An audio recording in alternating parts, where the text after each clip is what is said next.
So, welcome back to another episode of the Half and Half Scarf Football Podcast with me, Nick, and my mate Dom, as usual. This week, and because of lots of issues that have been in the media and Leicester City getting relegated to League One and the doom-mongery around their financial future, lots of things happening with other clubs as well, we've decided to address the thorny issue of the sorry state of football finances. And the subtitle for this episode is Will Football Eventually Eat Itself? Because the reality is, if you look at the finances, and we're going to share some stats and some numbers, it might be a bit stat and number heavy, but it's to demonstrate some points that are really, really concerning for football fans everywhere, of which Dom and I are just two match-going fans, both for Middlesbrough and, in Dom's case, for geography where he lives, also a season ticket holder at Everton. So without further ado, to discuss this really, really important issue, and wow, that's a shirt, Dom. Let's talk about football finances. Dom, welcome back to the poddy as ever. Cheers, mate. Yeah, great to be here as always. Yes, football shirts. Thought I'd invest in and treat myself to a Dortmund shirt because I haven't got one, and yet I've been 4 times. And I thought I need to get one. And I've always been rather partial to this rather beautiful number from Kappa. So that's a retro one, isn't it? That's a retro one. No, it's the one they won the league back in 2011, I believe. Hang on. Let's stop the pod there. You don't realise that 2011 equals retro. It's not this fucking season's, is it? So it's retro. Oh, sorry, I thought you meant retro. Yes, sorry, mate. Yes, it is. It is a retro one. Yes, sorry. Yeah, to be honest, yeah, it is. It's a lovely thing. I quite like it. So this is my first time wearing it, so I thought I'd debut it on the pod. So there you go, everyone. All right, you'll be wearing it next year when we go back to Dortmund or whatever. Yeah, yes. Okay. And I'm just wearing, for the fact that it's not as warm as it looks outside, I'm just wearing my sort of walk-on Middlesbrough top. It's nice. It's really, it's just an extra layer because despite the fact that it's supposed to be spring or summer, it's still got a chill in the air in the morning anyway. So let's move on from the tops and the football shirts because people who don't watch it on YouTube are already switching off in droves. Football finances. Let me start with some just headline numbers and then we're going to get a bit of a deep dive. So we're not bothered about the Premier League because we don't care. They're all bent and corrupt in terms of how they report their figures and 7-year contracts and amortization of players' contracts, all that kind of thing. But real football for me and possibly you, although you've got Evertonian connections, is the Championship down. So Championship clubs or clubs who were in the Championship over the last 10 years have lost a staggering £3 billion and counting in that period. £3 billion. There's still 2 clubs to submit their figures for this year, so that's going to be slightly higher. Last year, the figure is projected with 2 clubs still to submit at £346 million of losses for clubs in the Championship last year. And that's with Stoke doing a bit of creative accounting within the rules, but they've written off some debt, which makes them look like makes them look like they're in profit, but their orders have written off 60 million. So what we're saying here is somewhere between 350 and 400 million pound losses in a single year in the Championship. I mean, we'll get into some individual clubs shortly. Just that headline figure, Dom, does that you can't sleep at night if you're involved in the club itself, I would imagine. That is, mate, that is a staggering figure. I mean, if you just roll it off the top of your head and don't really think about it, and everyone talks about numbers in football and billions and etc. But when you really think about that, that is unbelievable. That is, and that's you'd think your clubs would be able to, at least break even or stay in operating profit. But it just shows that football as a structure and a model is broken because any other business running like that wouldn't survive. No. It just wouldn't. And we'll go on to it, but it shows that football is only surviving, and to be fair, it is struggling in the Premier League as well, but it's really struggling, down the pyramid because it's solely reliant on benefactors. It's solely reliant on, philanthropists and supporters of these clubs that are willing to put their money in.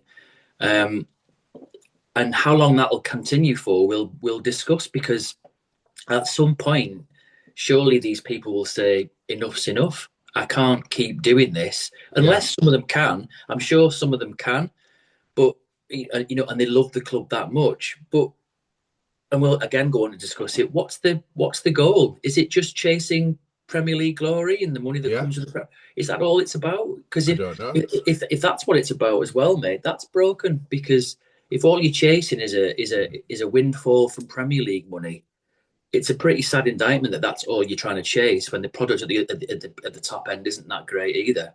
Well, what I'll talk about as well when we go into the deep dive on some of the individual clubs is it's not all that either, because some teams who've been promoted and then relegated back are in absolute dire straits. But You're right. um, going back to the headline number, if you put it into context, collectively the championship clubs this season will have lost collectively £1 million a week, every week, £1 million a week across the 24 clubs in the championship. Now, I mean, but like you say, we talk about numbers. You say it's just £1 million, or it's just 346 million quid. It's eye watering, right? So let's have a look at some numbers first of all. So only three championship clubs recorded a profit last year. Luton, who were relegated anyway, 17 million. That's probably through player sales and Yeah. fire sale when they came down for it, and also some parachute money from the Premier League. So they recorded a profit of 17 million.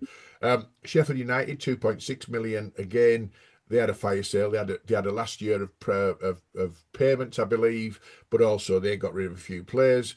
And Stoke is showing an artificial 60 million profit, but the owners wrote off 90 million pounds worth of debt actually. So essentially, Stoke's figures are slightly false accounting. Some of the ones that stagger me though, Bristol City have lost 111 million pounds in the last 5 years and 218 million pounds since Steve Lansdown became chairman and majority shareholder in 2002. They're chasing the Premier League dream with those numbers, right? 218 million since 2002, 111 million in the last 5 years. That shows it ramps up. But if you're chasing the Premier League dream and you're Bristol City, why have you only been in the playoffs once in 15 years? Is it worth it? That's a great question. Um, they'll probably tell you yes, it is, and they'll probably tell you that out of that 200 odd million, a lot of it went into improving infrastructure, etc., which it did. I mean, if you go back 10 years, Bristol City went through a huge major overhaul of their stadium and all of those things. But Ashton Gate's a nice it is stadium. a It's a nice, Premier yeah, League stadium. It is a Premier Premier League League stadium. I stadium. mean, they've got all the infrastructure and everything. But let's not get away from the fact that the top line figure there of 100 odd million, that's not to do really with infrastructure. So that's trying to compete and player wages, player acquisition again, and they're nowhere near it apart from last year. And even in the Yeah, playoffs, they were nowhere near it. They scraped in and then got battered in the playoffs. But every year, they're either just outside the top six or mid-table. yeah. And you do have to question what. Yeah, I'm not even sure it's an answerable question, mate. What is it you're chasing? Because if you're trying to chase this Premier League dream, that ultimately, if Bristol City, and this is no disrespect to Bristol City, this is the same for most Championship clubs, and I put Middlesbrough in there as well. You're lucky in the current climate of how the Premier League is and the strength of all the other clubs. You're doing well if you're lasting 2 or 3 seasons before you come Yeah, back down and yeah, embed yourself. And to embed yourself, well, that's a different kettle of fish altogether in terms of money. But Bristol City and all the other ones, it's like that's a huge number to achieve ultimately standing still. You're yeah. achieving standing still. That's what you're achieving because you're not really progressing or improving. Year on year, you're not strengthening to a point where you are, you know, in the top six all year, beating Mm. everyone hands down, attracting the right kind of players. Well, I hate saying that phrase, but attracting the players that you will get you there and maybe Yeah, keep you there. So again, I think that really highlights again for me that I come back to it all the time. But the system is broken. it is. Football as a system, how it works and how it operates, is broken because it shouldn't have to work like this. It To shouldn't, but you come back to the infrastructure and the investment in it off the field, and a lot of clubs invest in stadium or training facilities. Yeah, The one that gets me, and I don't think I've got some numbers for them, but Burnley are always pleading poverty, aren't they? I'm yeah, not being funny. They haven't spent a penny on bloody their turf moor. It's an absolute shithole still. So they spent their money off the pitch and they spent money on player wages. And yet, again, abjectly performed in the Premier League. They'll come down again, get a parachute payment, and they'll probably go again. But that might be their business model. But when you look at some of the losses that from last year, right, individual clubs, and I'll put them in there as thought provoking. Cardiff got relegated, having lost 35.1 million quid. So what was that investment for? What was that money for? It still ended up with them getting relegated. Finished bottom of the league, by the way. They didn't just get relegated, finished bottom of the league. Leeds got promoted, but if they'd missed out, they lost 49.1 million last season, Leeds. If yeah, they'd missed out on Premier League promotion, I think Leeds would have been a potential Leicester because of the level of player and player wages that were on there. Middlesbrough, our club, obviously, £11.4 million, and that was despite significant player sale revenue. Steve yeah, Gibson, Steve Gibson is putting in £1 million a month to Middlesbrough, has done consistently for a long time.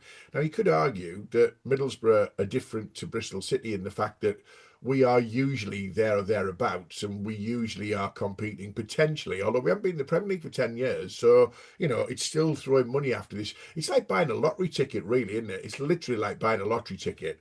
I've yeah. got I've got Norwich, another mid-table performance, 20.7 million loss. The three that get me though, Preston lost 17.8 million, QPR lost 20.3 million, and Swansea lost 21.6 million, right? Those three teams are never anywhere other than mid-table, ever, never anywhere else, other than mid to lower table. Preston, QPR, and Swansea have not troubled the bloody playoffs for years. So why are they losing 17.8 million, 20.3 million, and 21.6 million? For what? What are they spending money on in the hope of getting somewhere? Or is that just to stand still, as you said? I find that staggering that those three clubs, who are pretty Yeah. standard, boring championship clubs, can lose that kind of money and just think, well, okay, but hey, look, we finished 12th. Wow, what's that about? It's a sad indictment because these are all great clubs, by the way, but they They are? don't. They're not achieve. I mean, Preston was. I mean, Preston. I know a lot of Preston fans, and they're great fans. They support their club in numbers, but they must be so. Well, one I know he is really frustrated because they don't really achieve. They don't move on or feel like they're kicking on. I chatted to him earlier in the season, and he was really pleased because Preston were pushing, weren't they? They were up there. And then all of a sudden they just dropped like a stone. I think if the season carried on the way it's going, I'd be worried about Preston. I mean, they're not free falling, but they haven't half just dropped off from where they were early on. And They did it's last season, though. They it's a, did. I was going to say it's a significant pattern every year. But I think what's worrying there is for all those clubs, they're huge numbers, and in those areas as well, they're not charging their fans huge amounts for season tickets and tickets. I mean, they're really good value tickets, so they're Yeah, not really making a lot on match revenue or anything like that. And to be honest, so you shouldn't. You shouldn't take it out on the fans like the Premier League clubs do. I mean, the Premier League clubs don't need to, but they do. That's a separate sort of story which we can discuss another time. yeah, I come back to again.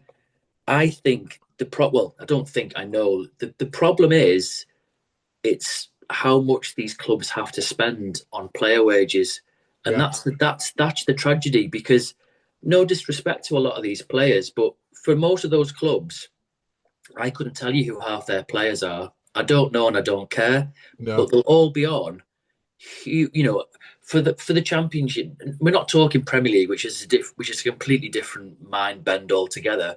But they'll be on huge money, and if you look at all of these clubs' accounts, they'll all mm, say the same thing.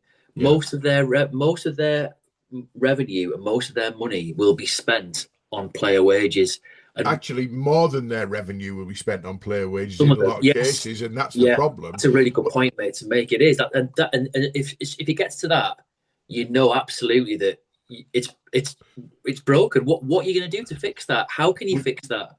I'm going to share with you some mind-bending numbers for individual players later on in the podcast. But I agree with you that if you are spending player wages just to stand still, just to compete, Mm. just to attract players.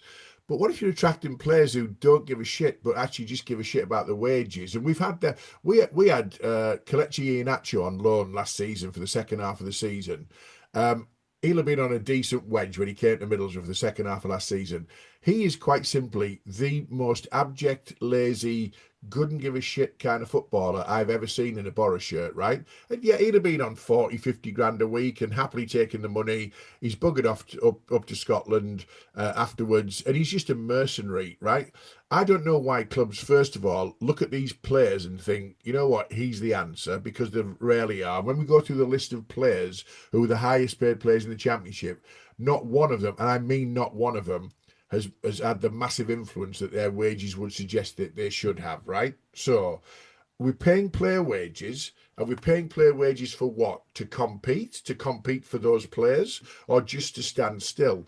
I think, and you can't do it because of legal reasons and European laws and HR and all that. But if they don't introduce some kind of salary cap or a self-administering sort of process where the clubs have an agreement in place, so it's not a salary cap legally, because I think that's illegal to put in place, but something where the clubs in a division agree that they won't pay more than X for their top players, or they will spend a total of Y on their pot of squad. In the NFL in America, and the numbers in the NFL are eye-watering as revenue and your TV rights and all that kind of thing. But in a sport as high profile as the National Football League in America, they have they have player wage caps. It's not individual player wage caps; it's collective player wage spend, and they're doing rugby league as well. Now, rugby league's got its own problems, but you collectively say you can't spend more than X amount of millions a year on your squad. So Yeah, that encourages development in youth players as well, doesn't it? There's lots of advantages of that. Instead of paying mercenary bastards, I'm furious this week, particularly when you see the list which I'm going to go through of the highest paid players in the Championship. I'm looking at that and I'm going, you are an absolute disgrace. What do you think about not well? It might be salary cap, but it might well be a wage cap for the club. Would clubs adhere to it, or would one of them immediately think, "Oh, but I can get that guy. He might take us to the Premier League, and I'll yeah. break it straight away." You know?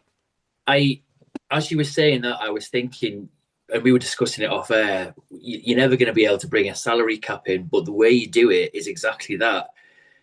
So we were talking before about, clubs spend 80%, what have you, on player wages, etc. Yeah, It would have to be introduced by, I don't know, the football regulator or the Premier League or someone. Someone would have to say, right, as a club, from X season in the future, 2 or 3 years from now, you've got time to get your shit together. You can't spend more than 50% on player wages. yeah, How you do that is entirely up to you. So yeah. you can pay whoever whatever you want, but the repercussions are that might impact you paying other players, you know, Less. comparatively. And I think that's how you'd have to do it. And I think that's the way you impose and enforce slowly bringing down player wages, because that is what's killing the game. It absolutely is. I mean, let's be honest here. Even if you go back to the 60s, 70s, 80s, there was always certain players that got paid really, really well. Kevin Keegan was one of them. Keegan was, didn't have an agent. He managed himself, and the deals he worked out for himself. He was one of the highest paid players in the world. Hang on, but Kevin Keegan won the Ballon d'Or Oh, twice, right? yeah, So exactly. Yeah, exactly. I remember Gary. I remember in '89 when Spurs signed Gary Lineker. He was on 3 grand a week, and he was the highest paid player in the football league. yeah, 3 grand. Now I know you're going back nearly 40 years, but in terms of inflation, that just yeah, shows you how much the game's changed, because that's not a huge. It is a huge amount, but compared to today's money, where yeah. you've got bloody youth team players who are being touted at 50 grand a week before they've even kicked a ball, and they're driving Yeah. around in Range Rovers. It's just wrong. It's Did, did absolutely wrong. Here's a question: did Kevin Keegan, did Gary Lineker, did the likes of Jimmy Greaves, who was paid Yes, quite a lot of money, I think, by Chelsea, did they make an impact on the pitch? Of course they did, right? So, absolutely. so the argument could be that when people were paid, well above the average of their colleagues, but also well above the average of the working wage in the country, at least at that point you're getting a return investment. Now, if you're getting paid exorbitant amounts of money to be a bang average centre half for a relegated team, is that worth it? It bloody isn't. It just No, isn't. it's no. Lineker, Keegan, people like that. You could argue that they deserved it. Well, whether you argue about whether footballers deserve it or not, it's another issue. But they deserved it in comparison to the impact that they made. But the players that we've got on these lists at the moment, the impact they make is not negligible, if not zero or below. Like say, Kelechi Iheanacho last year had no influence whatsoever on Middlesbrough. And in fact, he was probably the reason we didn't get in the playoffs. So we paid him to help us on a playoff push, and he probably cost us a playoff place by being that abjectly shit. Yeah, and I think the other thing you've got is it's not helped by the fact that all these players have agents. So, you Yeah, know, I mean, there's loads of books you can read, and I'd implore anyone to read States of Play by Miguel Delaney, which I'm midway through, and it's a fascinating read. And he touches upon all the nuances that go into different deals. I mean, I was reading something about Leon Rossini's deal, that 6 year nonsense to Chelsea, which everyone knows is just a complete joke and it's never going to happen. yeah, But they don't get these managers in the door because their agents say, well, it has to be this contract. He has to have this in this clause if you get rid of him and all. And yeah, but as clubs, that means as a club, there's something wrong with that in terms of how the game's run. Because you should just turn around and say, "I'll see you then. We'll just get someone else." Because yeah, someone will take that job on the terms the club are positioning. And it's like when Eric Ten Hag was there. They use the same agency that he was in all the time to recruit players. It's like, what the fuck's that about? It's all that's these little just things that you insider don't know about the trading. club. Yeah, it's all of this. It all adds to how the system is completely broken because, Mm, and there's other pods on this about players that aren't being properly used and neglected and would love to play for peanuts. yeah, And this is why the system is broken because it's basically feeding into this world of an average player that works. They might have a brilliant work ethic, they might be a great, a really great person, but they mm, probably know that footballing wise, they're pretty limited. But they know that if they get there, they're on huge, huge money, yeah. huge money. I mean, you told me off air, and I'll use it as an example. Tell me what Matt Target's on at Middlesbrough. Right. This will I'm gonna astonish the I'm viewers. I'm going to hold that for the list. I'm going to hold that for shortly, but it is just hold that as a little taster, a little teaser for Okay. you, because Matt Target. Don't get me wrong, by the way. Matt Target has had a decent season for Middlesbrough. He has. He's He been a has. really good loan signing. His contract's coming up for renewal at Newcastle, which have already identified he's not going to be renewed. So he's been on Newcastle Premier League wages, okay. But I'm going to leave the number hanging for a bit because I want to put it in context of other players. However, we've mentioned earlier about the riches of the Premier League and that's the holy grail. But let's have a look at this, right? So since 2020, and this does include the exception of the COVID years, okay? Forest, who've been in the Premier League for a couple of seasons, have lost 189 million. Fulham, who've been up there all the time, 183 million. Leeds have lost 154 million.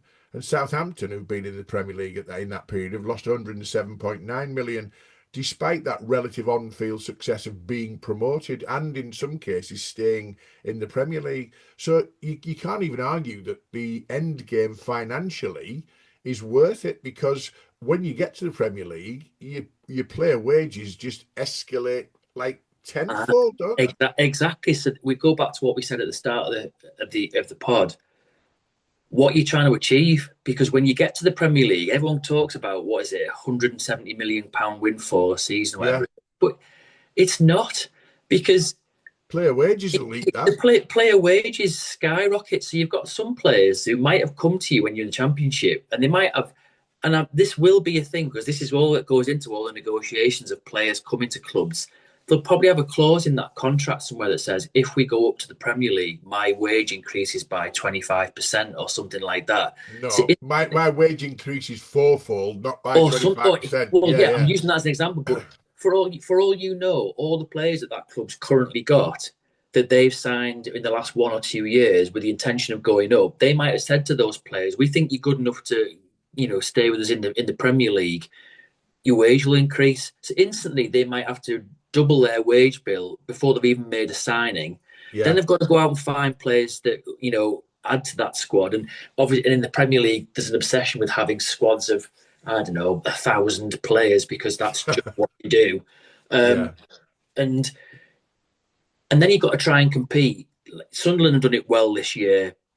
Leeds still been teetering, but have managed to keep going. Burnley just do what Burnley do, which must be soul destroying for their fans. Because Ah, and how many times have we said it? Everyone says, "Oh, going up is the holy grail." You can't tell me that Burnley fans will have enjoyed watching what they've watched this season. no, Absolutely no way. There's no no. way they'll have enjoyed that because you just don't. You're getting beat every week. Is that overridden by getting promoted last season though? Because I see, I've always said that the journey to the Premier League is much better than the Of destination. course it is. I love the Championship. I love the fact that until recent weeks, where we Middlesbrough have fallen off a cliff with our form and whatever, we've been in the top two all season. We're still in with 2 games left with a very outside mathematical chance of getting automatics, but we definitely secured a playoff place. So we've got the playoffs to look forward to. And you'd look at it and say, at the start of the season, I thought with Rob Edwards, Snake Man, and various other things in place, and the squad that we had, and we hadn't made any early signings, I was thinking 12, 14, 15. So on any level of imagination, we've enjoyed this season. We've not enjoyed the last few weeks, don't get me wrong. We've enjoyed this season. Now, you look at it and go, right, okay, if we go up like through the playoffs or we sneak automatic second, by winning away at Wrexham next Saturday in the slim chance of that happening, we get battered every week in the Premier League. We'll forget that we enjoyed this season, won't we? Because Yeah, the battered every week must and kill that's you. what happens. Yes, you can enjoy this season, even though it is a grueling, hard season. And then when you go up, if you manage to get things right, and there's a great deal of luck that goes into that, you might have a season like Sunderland have had, which Yeah, is a really memorable. And after the hard years that Sunderland have had, their fans must be just loving loving it. going to him every week. Fantastic. And Leeds have got a cup. Leeds fans have got a cup run and a Wembley semi-final to look forward to, which again is absolutely fantastic for them. And that's what it. But you could do that. You could arguably do that in the Championship, but it's very hard. But although Yeah, Southampton have achieved it, but yeah, and so it comes back to you spending all this money to get up to a league that actually you probably know you're going to really struggle in, and is designed to, let's be honest, not want you there because yeah, they don't. You just, as far as they're concerned, they're not interested in you unless you suddenly create a story that they're interested in getting behind. Like they'll be all when Wrexham go up, and it's a matter of when, because they will. They'll be all over Wrexham all year, yeah, yeah. because that's just that's what Sky and the Premier League will do. But I'll tell you, focusing hang on, back, hang on. I'll tell you who else will be all over next season. Frank Lampard's Coventry oh City. yeah, yeah, Because yeah, it's Frank Lampard. I'm not being funny. Frank's done a great job. Coventry being worthy champions, and I'm not knocking yes, that they have. They've been whatsoever. brilliant. However, I wish people would stop calling them Frank Lampard's Coventry City, because actually it's the players and it's the fans who deserve promotion after what they've been through. Frank Lampard's a Johnny come lately in the Coventry City story, and yet the Premier League and the media next season, they will automatically call them Frank Lampard's Coventry City. Does my bloody head in. But he has done an amazing job, mate. Let's Yes. let's not take it away from him. Mark Robbins did a fantastic job there for years with Adi Vivesh and laid all the groundwork, which Frank's graciously come out and said absolutely is the case. But he has managed to suddenly tweak something and get a tune out of these players that they've been a force. I think they'll struggle like mad in the Premier League. I But they hope didn't. they They didn't prove me call it wrong. Mark Robbins Coventry City though, did they? They didn't say Mark No, Robbins no, they Coventry. didn't. No, They you're don't. right. You're absolutely right. You're on the money there. But getting back to what we're talking about in terms of the financials, it the whole thing is absolutely crazy because even as a fan, sometimes you have to step back and go, "What are we what are we chasing here? What are we doing here?"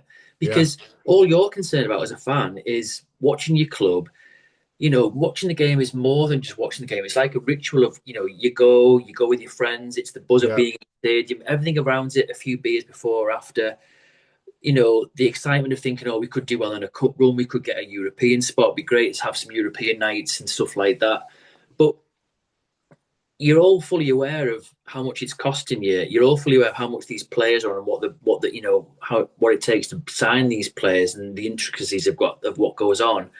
So for all these championship clubs, and we're focusing on them and the depth they've created, when they get to the Premier League, sometimes they think, oh, that's the holy grail.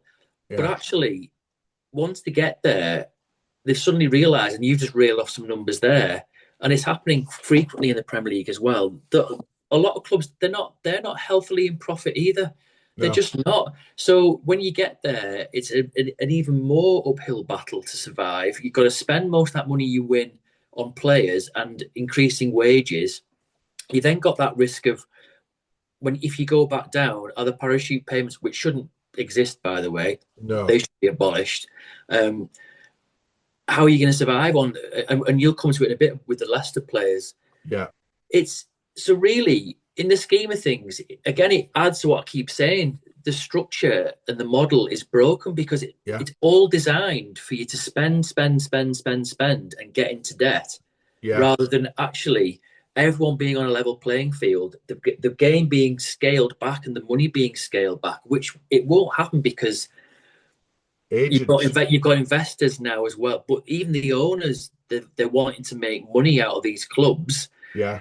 So they're all treated as these crazy money-making businesses. They're not. They're community football clubs, and it's never. It's depressing because I don't think it's ever going to happen. But football needs a reset to bring it scalably back into being something where it's really about the fans, the pastime, the sport, sportsmanship and sporting integrity and connection. And it'll take generations to do it, but bringing it back to where players are getting played, not silly money and everything within, so the actual club can run like a business, but just run like an organization where it's actually just, even if it just breaks even every year, but as a community asset, and your club is there for, I mean, look at all the things that clubs do, all the things in terms of food banks, community driven aspects, just that sense of being for people who might be struggling, and match day is their thing. Just all those things. And this is you've got so many things we could talk about, but ultimately the depressing thing for me, and I don't think it's going to change anytime soon, because I can't see what you change where these clubs suddenly start making money. I don't see how that happens. Even breaking even be a start. When the key there though, you look at player wages, right? So if you're a bang average centre half and you're on 40 grand a week, are you telling me you couldn't survive on 15 grand a week? Everyone can live on 15 grand a week, I think, couldn't they? I think we'd be all right with that, or 10 grand a week.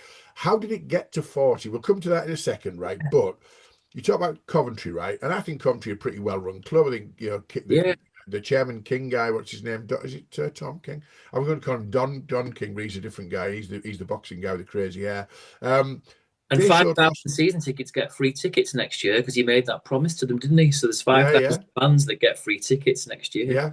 They've lost nearly 30 million in the last 5 years. At Ipswich, who were favourites to go up in automatic second, they're down 72.4 million for the 5-year period, and yet they've had 2 promotions: League One to Championship to Premier League, and a demotion and parachute payments, and they've still lost 72 million quid. And then that in a nutshell, right there, mate. That one, the Ipswich one, that demonstrates the point we've just been discussing. So they've gone from struggling for years to rising again, coming back through from League One to Championship to Premier League. They had to massively increase their wage bill to bring in stronger players. And let's face it, they've got some good players, but they haven't got any that I mean, Philigine's a good player.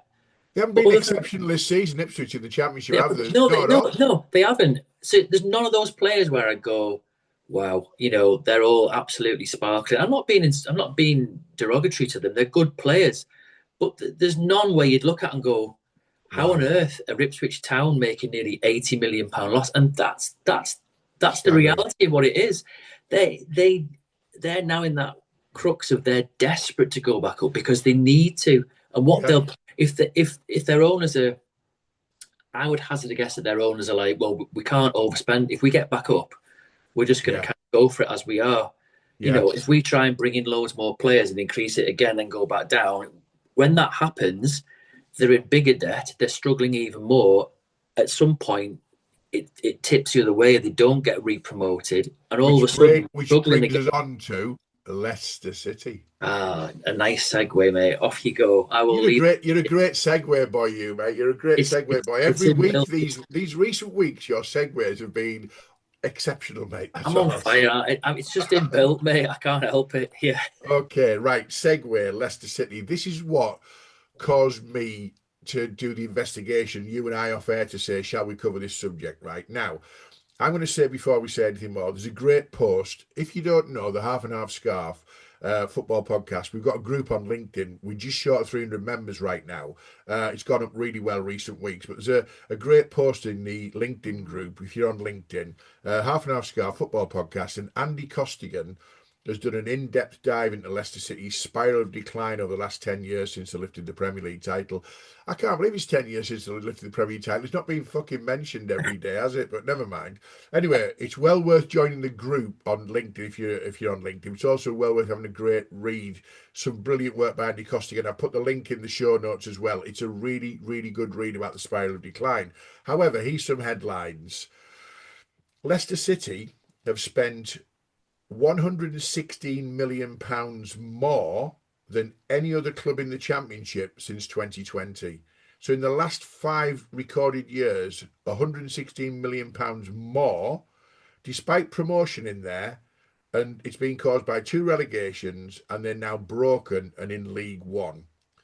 All this has resulted in a cumulative 5-year loss of £305 million at a 6-point deduction for on-field points deduction. Now, that's staggering in itself. So they've spent £116 million more than anybody else in the last 5 years. They've lost £305 million over that 5-year period. And they were doing it to chase the dream of playing Bromley away on a Tuesday night in November in League One, because that's where they've ended up, right? And I'll tell you how they've ended up there. This is where we get into the individual players, right? So I've got the 7 highest earners in the Championship here. I'll do in reverse order. It's almost like that pop pickers. We've got the duh, duh, duh, duh, duh, duh, if you had the music, right? So the 7 highest earners in the Championship. Yannick Vestergaard, Leicester, 60 grand a week. Joe Aribo, Leicester on loan from Southampton, 70 grand a week, half of which Leicester are covering. Padson Daka, Leicester, 75 grand a week.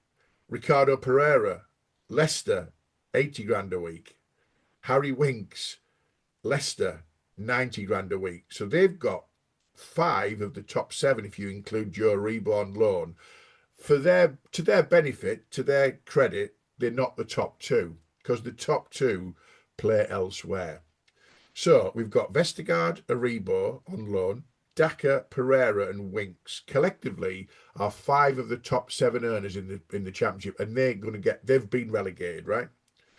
The top 2 are Matt Targett on loan from Newcastle to Middlesbrough.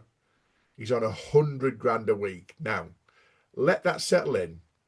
Matt Targett, 100 grand a week. He's a fullback. Has he been good? Yeah. Has he been worth his place in the Borough team?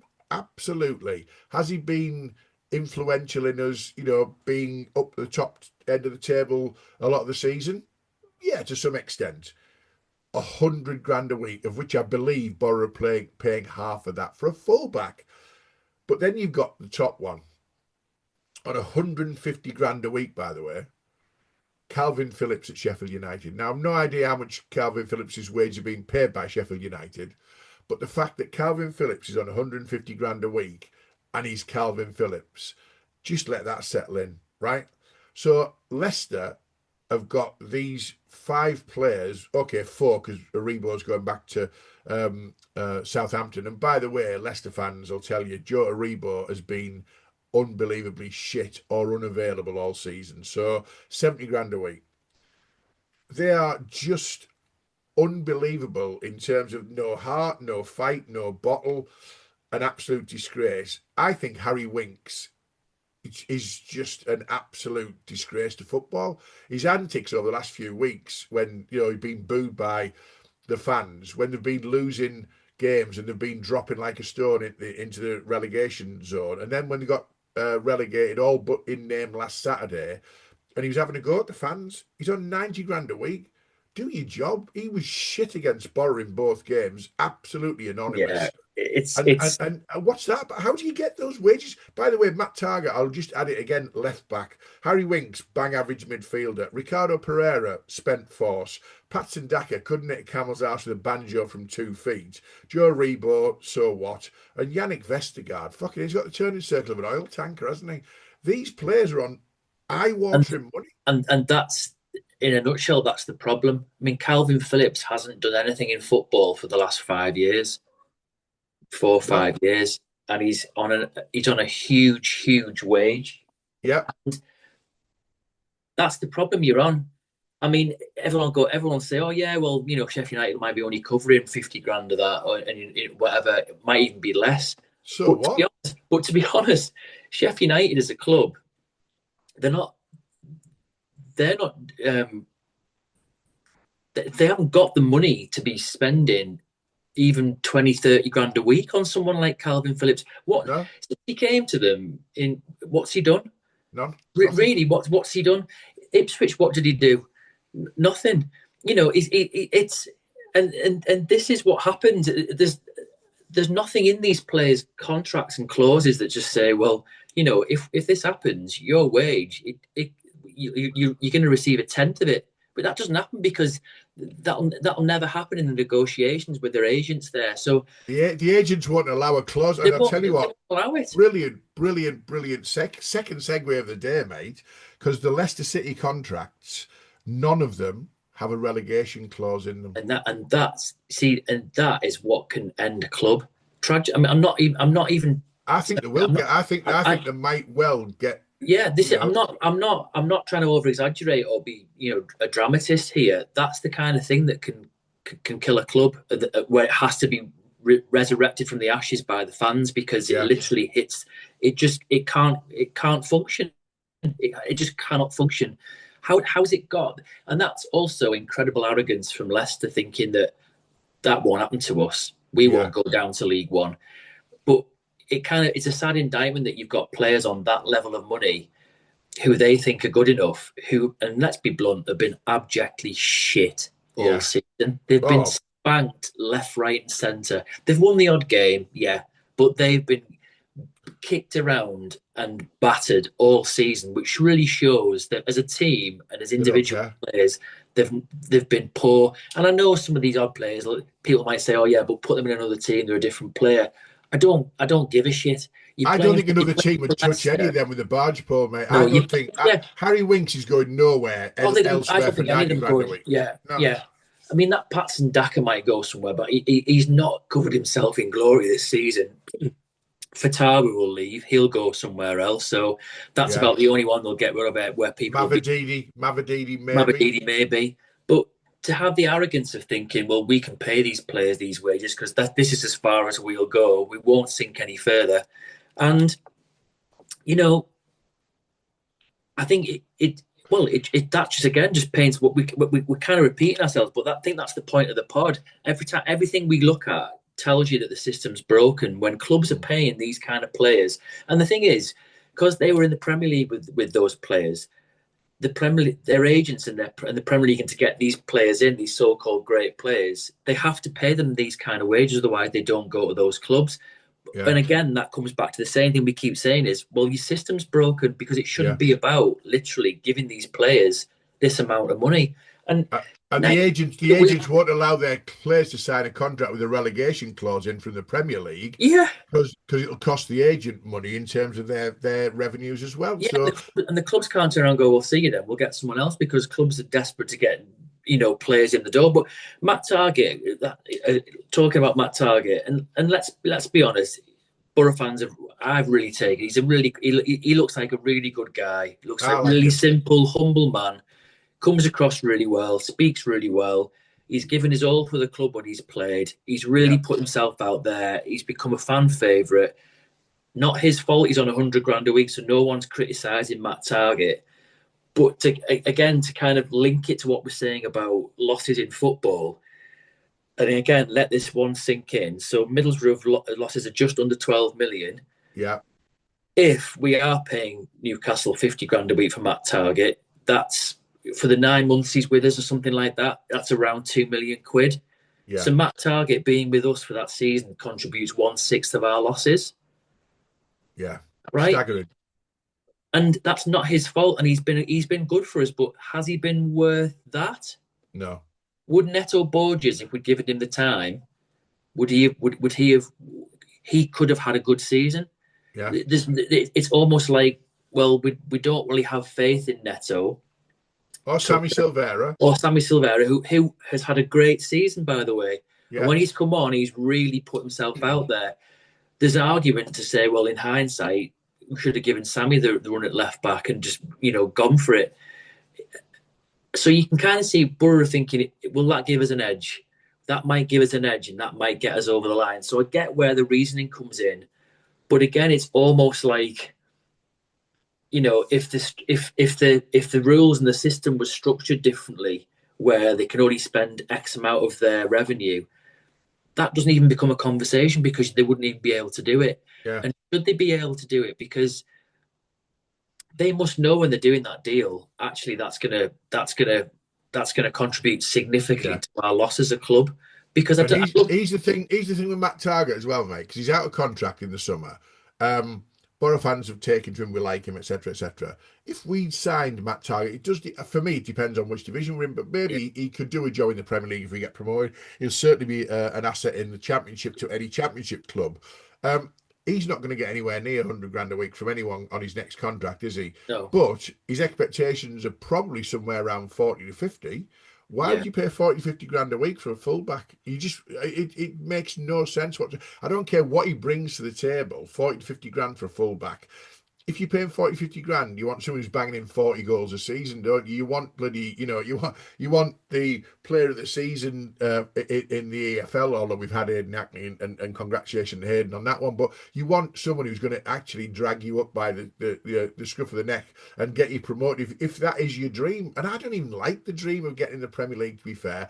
As I say, destination is horrible compared to the journey.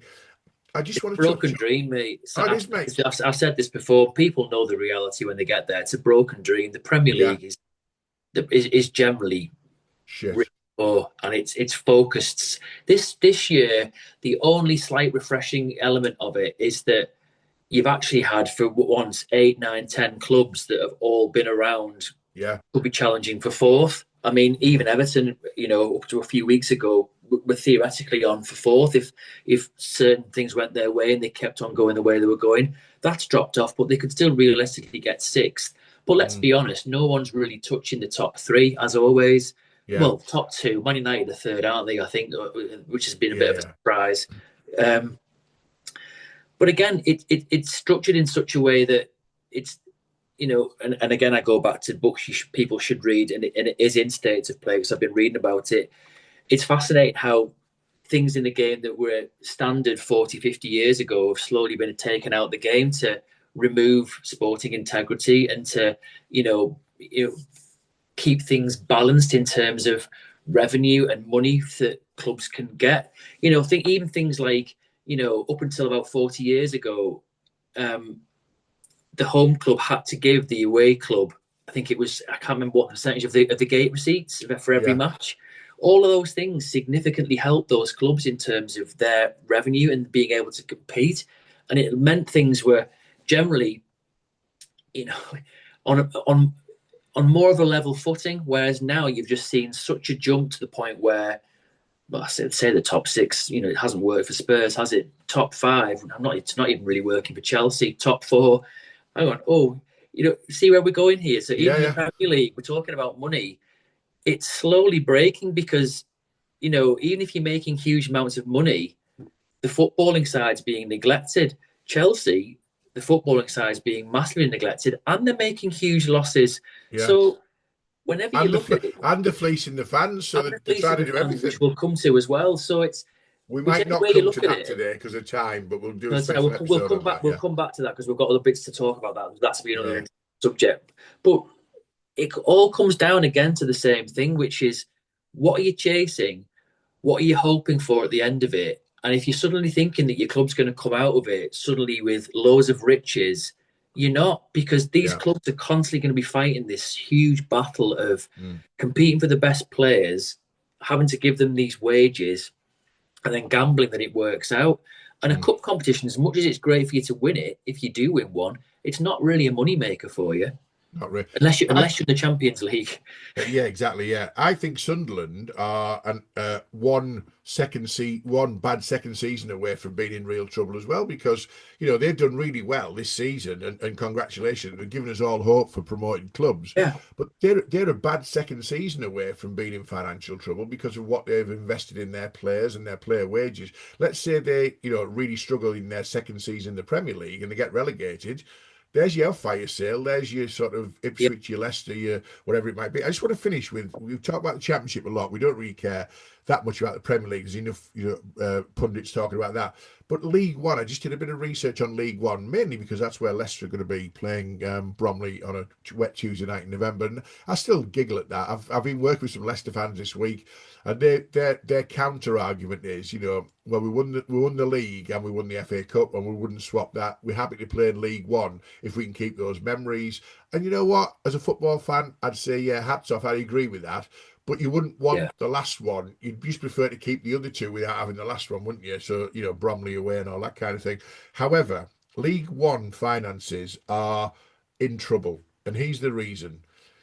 Okay, smaller numbers, but still underlying trends. The average annual losses in League One have tripled on average to £6 million a year from the previous £2 million a year over a 4-year period. So they've tripled their average losses in 4 years. The average loss of a League One club is £6 million. So that's the next level down. So they're still losing 6 million to get less TV revenue, get less gate receipts, obviously, and many are genuinely at risk. So the pyramid's built on shifting sands. It's not built on concrete, is it? It's not built on foundations. It's built on Well, shifting sands. no, and the Premier League, and people correct me if I'm wrong here, but I don't think I am. But if I am, people listening, and on the LinkedIn group, keep me honest and put me straight. But I'm fairly certain the Premier League money from all their Sky contracts and overseas contracts, I think they filter down only 3%. Of course they do. 3%. 3%. Let that sink in. 3%. They pay more of that percentage to agents' fees. Yeah. So, and this is why you have this desperate scenario of the EFL, because it's a moneymaker, now going down to 8 places from next year in terms of Oh, playoffs. And that happens because it's a way of them generating money from yeah, Sky and creating interest and more games. That never gets brought to the table if they've got money coming down the pyramid. yeah, 3%, that's how greedy the Premier League are of trying to keep everything to themselves. yeah, And they will turn around and say, well, we're struggling. I'm sorry. yeah, Erling Haaland's on £500,000 a week. Oh, sorry, but Man City are owned by a country. yeah. So, this is the level we're getting to now. So It is. if everything was divvied up healthily and fairly, we wouldn't be having this. Well, we would still be having this discussion. It wouldn't make things perfect overnight, but it would significantly help. I So, want to. 10%, 15%, if they even Yeah, gave that, what a massive increase that would be. But what you just said there, mate, was alarming. So it just shows that at League One level, they're having to pay more to compete and try to get to that next level because they're desperate. Because for them, getting into the Championship is yeah. It's supposed to give them a boost and a windfall, but they probably find when they get there, bloody hell, this is hard work. We've actually got to spend way more again. I think Yeah. I think they're always chasing an illusion. That's the tragedy of it now, mate. Because football's lost control of itself in terms of, and you go back to what you put in the title. It's literally almost feels like it's just going to slowly swallow itself whole unless something changes. On that finish, that's a great finish. What I would say is, anyone listening or watching, please comment. Please let us know what you think. Yeah. Are we literally and metaphorically on the money? Which I thought was quite a nice way of segueing into that. Are we on the money with our Oh, thoughts on nice, this? So mate. I like nicely that. done, Nice. nicely done. Um, or are we off the mark? I think we're on the money. I think we are, just observers and fans of football clubs who see the whole thing happening around us, including the clubs that we support, particularly Middlesbrough, and thinking, but some of the numbers just, Eye watering. Bristol City. You know what? You'd look at it and go, if Bristol City every season were in the playoff mix, you couldn't, but you could almost make a justification for some of the losses that they're making. And Preston and QPR and Stoke and teams like that, throwing money at it and still finishing every season in the same mid-table place. Stop the fucking hamster wheel. That's all I'll say. Stop the Yeah. hamster wheel and rethink it, and invest in your youth teams, invest in your players who want to play for the club. Because otherwise, you end up with a team full of mercenaries like Leicester City on millions of pounds a week, and basically you get relegated. Well, And on that subject, that's a great point. I was going to say this before, and we went off topic a bit, but linking back to what we were saying about if it could be brought in that you could only spend on player wages, I don't know, 40-50% of what you make. yeah, Uh, that should surely encourage more emphasis on your academies. And this really annoys me in football because everyone talks about all these amazing academies and all the investment that goes into the academies and the under 21s and the under 18s and the clubs buying in these players from other clubs. Often players come who've been in first teams in League One clubs and they come and sit in an under 21 team at a Premier yeah, League club, probably because they're getting paid more. But that's the bottom line. yeah, You never see them again. But some of these players are on astronomical wages who've never done anything. They're on like yeah, really huge money, but in relation to where we're going in terms of where you get to the first team, they're not on that. Some of them are on that kind of money, but some of them again are on huge money. But surely that would encourage you to use your academies more. yeah, I'd love to see clubs invest in having the confidence to, and maybe that should be brought in as well. That you have to field. Again, sadly, I don't think it'll happen. But what's the point of having these academies affiliated with your club and these under 21, under 18 teams if there's yeah, nothing that says every season you have to bring some of these players through, so they have to be good. Surely you're trying to make them good enough to be at that level, yeah, but they'll always turn around and say that's not our job. Our academies is to make these players into something where they can go on and have a career elsewhere. Well, yeah. fine, but back No, in the day, 30, 40 years ago, players from those local areas wanted to play for that team. Surely that's exactly. probably what it's about. And that maybe that will be part of the reset, mate. I don't know. But yeah, to your point, please, everyone, comment, tell us what you think. Are we right? What do you think the answer is? Is there an answer? Is there a solution? Do you think we're way off beam? I don't think we are, but I don't think me and Nick know the answer, to be honest. I don't think any No, of us do. And I think that is the worry, everyone, really. fair point. Now, very quickly, just because you mentioned academies, I'm aware of a young lad who lives in our village, plays for our village team, and allegedly he is signed for Leeds United as an under 15 player, 12 grand a week. Under 15, 12 No grand a week. way. I'll leave it at that. That's all. So leave you. I'll leave you stunned face. I'm going to do the outro, right? 15-year-old, 12 grand a week to sign for Leeds Academy. And the reason he signed for Leeds Academy is because if Leeds didn't sign him at 12 grand a week, Man City would have had him. So there you go. Right. Anyway, sorry, state of football finances. That's been brought to you in connection with Huddle Up, our EFL Wellbeing and Wellness and Mental Health partners, Adam Franklin and Connor Botterill. The details, as always, are in the show notes.